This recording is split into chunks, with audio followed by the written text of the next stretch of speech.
അദ്ധ്യായം 104 അൽ ഹുമസ. മക്കയിൽ അവതരിച്ചത്. ഹുമസ എന്നാൽ കുത്തുവാക്ക് പറയുന്നവൻ എന്നാണർത്ഥം.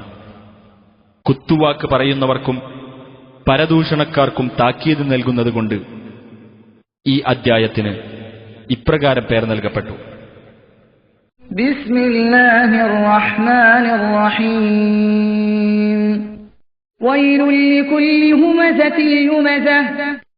കുത്തുവാക്ക് പറയുന്നവനും അവഹേളിക്കുന്നവനുമായ ഏതൊരാൾക്കും നാശം. അല്ലദീ ജമഅ മാലൻ വഅദ്ദദഹ. അതായത് ധനം ശേഖരിക്കുകയും അത് എണ്ണി നോക്കിക്കൊണ്ടിരിക്കുകയും ചെയ്യുന്നവന്. യഹ്സബു അന്ന മാലഹു അഖ്ലദഹ. അവന്റെ ധനം അവന് ശാശ്വത ജീവിതം നൽകിയിരിക്കുന്നു എന്ന് അവൻ വിചാരിക്കുന്നു. കല്ലാ ലയുബദന്ന ഫിൽ ഹുതമഹ. നിസ്സംശയം അവൻ ഹുത്വമയിൽ എറിയപ്പെടുക തന്നെ ചെയ്യും. വമാ അദ്റാക മൽ ഹുതമഹ. ഹുത്വമ എന്നാൽ എന്താണെന്ന് നിനക്കറിയാമോ? നാറുല്ലാഹിൽ മൂഖദഹ. അത് അല്ലാഹുവിന്റെ ജ്വലിപ്പിക്കപ്പെട്ട അഗ്നിയാകുന്നു. അല്ലതീ തത്ലഉ അലൽ അഫ്ഇദഹ.